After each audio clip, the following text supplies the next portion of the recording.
Nació en un lugar donde las mujeres no tenían voz, donde los hombres mandaban con machete, con sotana o con cañón. Y aún así, Elvia aprendió a hablar.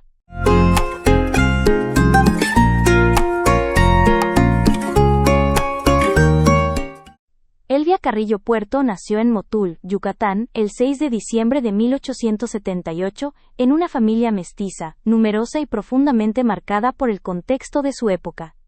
Su infancia transcurrió entre la brisa del campo, el olor de la caña recién cortada, y los susurros de rebelión que se colaban por las grietas de las casas humildes. Era hermana menor de Felipe Carrillo Puerto, quien años después llegaría a ser gobernador socialista de Yucatán. Pero en ese entonces solo eran dos niños curiosos, criados en un entorno desigual, donde la palabra justicia se decía en voz baja. Desde muy joven, Elvia mostró un espíritu inquieto. No se conformaba con bordar como se esperaba. No le bastaban las tareas de la casa, ni las historias contadas a medias. Ella quería entender el mundo, nombrarlo y transformarlo. Aprendió a leer y escribir gracias a maestras rurales, mujeres que también rompían esquemas sin saberlo. Y a los 13 años, ya escribía sobre libertad, pero fue una tragedia personal la que marcó su vida para siempre. La casaron a los 13 años. Fue madre a los 14, y enviudó muy joven. Esa experiencia, una adolescencia truncada, una maternidad forzada, una viudez precoz, le mostró la crudeza del sistema, y también encendió la chispa de su rebeldía. Ya no bastaba con entender el mundo. Elvia quería cambiarlo. Comenzó a leer a las feministas europeas, Mary Wollstonecraft, Flora Tristán, y también a los anarquistas y socialistas que llegaban en panfletos clandestinos a la península. Era una lectora voraz, y una pensadora autodidacta, y mientras bordaba también tejía ideas. Ideas peligrosas.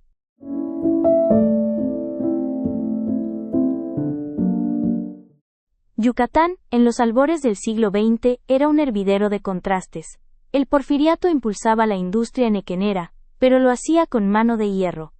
Mientras las élites vivían en mansiones afrancesadas, los indígenas mayas sobrevivían en condiciones de semiesclavitud. En medio de ese panorama, Elvia comenzó a organizarse. No hablaba desde el privilegio. Hablaba desde la experiencia de las mujeres marginadas. Las que parían solas, las que no sabían leer, las que vivían bajo la sombra de los patrones. Y fue por ellas que fundó, en 1912, la primera de muchas organizaciones que la historia no suele nombrar, la Liga Feminista Campesina, Rita Cetina Gutiérrez. Sí, en 1912. Antes del sufragio. Antes incluso de que muchas supieran qué era el feminismo. Elvia no solo hablaba de derechos políticos. Hablaba de acceso a la tierra, de educación laica, de control de la maternidad, del respeto a las mujeres indígenas, y lo hacía en voz alta. En plena Revolución Mexicana. Cuando levantar la voz podía costarte la vida. Por eso los poderosos comenzaron a verla con desconfianza. Era mujer, era pobre y era radical. Y lo más peligroso de todo, estaba educando a otras mujeres. Fundó escuelas, promovió bibliotecas, organizó congresos, y poco a poco, Elvia se convirtió en una figura incómoda para los conservadores, y una inspiración para las olvidadas. Pero lo que la salvó al principio, fue su apellido. Su hermano Felipe Carrillo Puerto, también soñaba con transformar Yucatán. Y juntos, parecían imparables.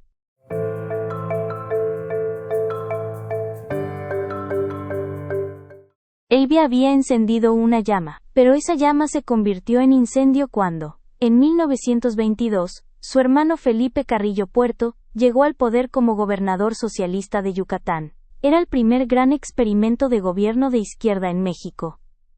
Y con él, las puertas se abrieron para las mujeres como nunca antes. Felipe y Elvia eran más que hermanos.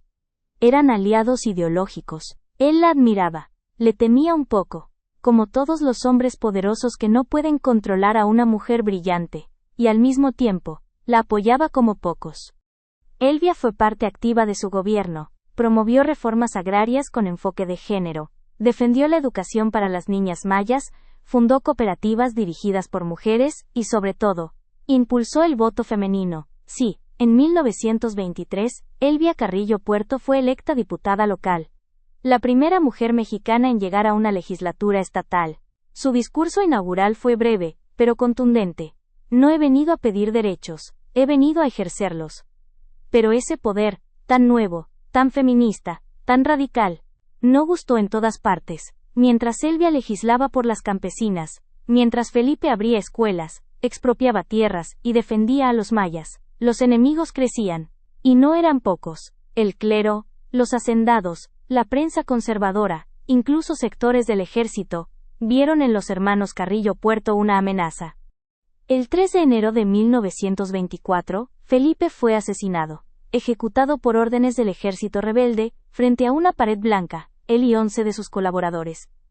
Elvia, devastada, huyó de Yucatán, y con la muerte de su hermano, también murió su carrera política.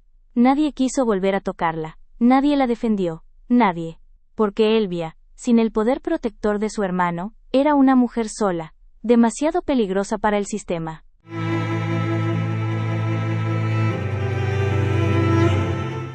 Pasaron los años. Décadas, en realidad, y Elvia Carrillo Puerto, la mujer que lo había dado todo por la causa feminista, quedó en el olvido, vivió humildemente, alejada de los reflectores. En la memoria colectiva, su nombre se fue apagando, como si nunca hubiera estado allí.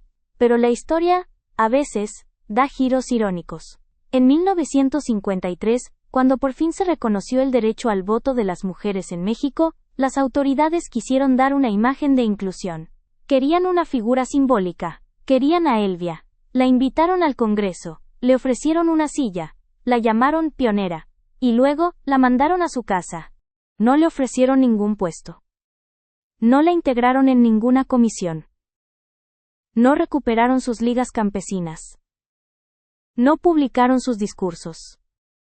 No repararon su historia. Solo le dieron un aplauso, y un olvido decoroso. Elvia vivió lo suficiente para ver el triunfo por el que tanto había luchado. Pero también vivió para entender lo que pasa cuando una mujer molesta demasiado. Se convirtió en símbolo. Pero nunca volvió a ser escuchada.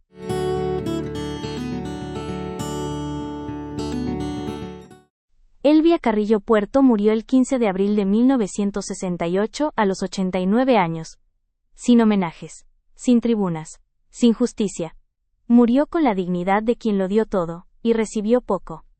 Durante décadas, su nombre permaneció fuera de los libros de texto, de los discursos oficiales, de las calles conmemorativas. Era más fácil hablar del voto femenino que nombrar a la mujer que había peleado por él cuando nadie más se atrevía. Porque Elvia no solo quería que las mujeres votaran. Quería que gobernaran. Que escribieran las leyes. Que poseyeran la tierra. Que decidieran sobre su cuerpo. Hoy, poco a poco, su figura resurge. Feministas del sur, historiadoras, maestras rurales, la nombran, la estudian, la rescatan. Su nombre aparece en murales, en calles, en aulas. Pero aún falta. Porque a Elvia todavía se la conoce más por ser la hermana de Felipe, que por ser una de las madres del feminismo mexicano. Y quizá, la forma más poderosa de honrarla, sea no dejar que vuelva a ser silenciada. Hoy, en el mes patrio, entre nombres de héroes, batallas y caudillos, recordamos a una mujer que no empuñó un fusil, pero cambió el país con su voz. ¿Conocías a Elvia Carrillo Puerto? ¿Crees que su legado ha sido verdaderamente reconocido? Déjamelo en los comentarios, y si esta historia te inspiró, compártela. Porque las pioneras no merecen olvido, merecen ser primera fila en la historia.